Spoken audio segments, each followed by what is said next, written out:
وسلم وبارك على نبينا محمد وعلى آله وصحبه أجمعين. أما بعد. Ndugu waandishi wa habari, ndugu Waislamu na Watanzania kwa ujumla, awali yoyote nichukue fursa hii niwaamkie kwa maamkizi bora kabisa ya Kiislamu, maamkizi ya kheri, maamkizi ya amani, maamkizi ya baraka na maamkizi ya watu wa peponi.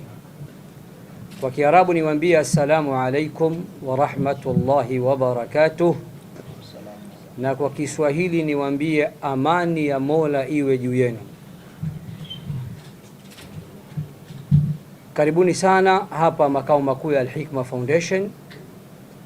Kama ambavyo ilivyo ada na kawaida ya Al-Hikma Foundation, kipindi kama hichi huwa tunapenda kuwaweka watu katika mkao wa kula. Kama mnavyofahamu, Al-Hikma Foundation ni waandaaji wa mashindano makubwa zaidi ya Qur'ani tukufu ya mabara yote ulimwenguni, ambapo mwaka huu 2026 tunataraji yatakuwa ni mashindano ya 26 insha ar-Rahman alladhi allama al-Qur'an. Tunapenda kutumia fursa hii kuambia Watanzania, Al-Hikma Foundation kwa asilimia zaidi ya 90 maandalizi yake yamekwisha kamilika. Na jambo lipo kwa wale ambao pengine wanadhani mbona kimya, naomba kutumia fursa hii kuambia ya kuwa Al-Hikma Foundation siku zote inakwenda sambamba na mipango yake, na tuna kalenda yetu. Kwa hivyo tunaongozwa na kalenda na tunakwenda sambamba na sanjari na kalenda yetu. Kwa sisi bado tuko ndani ya muda na hatujachelewa. Na vile vile nitumie fursa hii kuwaarifu Waislamu na Watanzania kwa ujumla,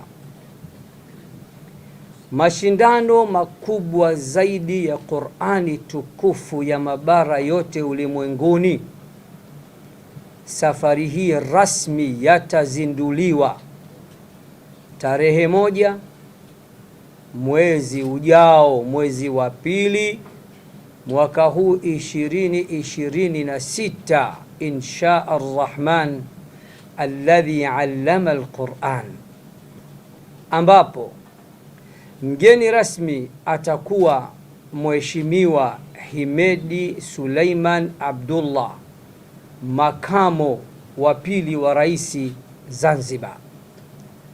Na pia tunamtarajia mgeni maalum, naye si mwingine ni mmoja ya maqurai wakubwa wa Qur'ani ulimwenguni kutoka nchini Qatar, Sheikh Abdul Rashid Ali Sufi.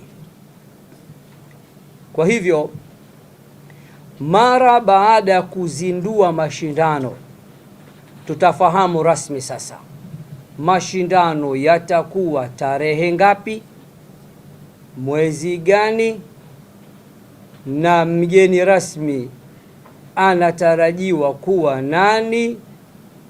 Mabara yote ulimwenguni yatashiriki kutoka nchi zipi na zipi, lakini zawadi kuu itakuwa nini?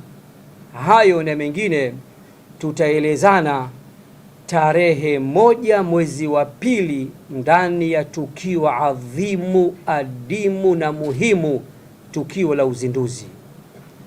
Baada ya kusema imeshushwa ndani ya Ramadhan na itasomwa ndani ya Ramadhan na itashindaniwa ndani ya Ramadhan na mutaishuhudia ndani ya Ramadhan. Baada ya kusema hayo, kwa niaba ya wenzangu na kwa niaba ya Al-Hikma Foundation, naomba kuwasilisha Kama kuna yeyote ana swali, tuko tayari kumjibu. Wassalamu alaikum wa rahmatullahi wa barakatuh. Babdeo Miladu Online TV, pamoja nawe katika kheri.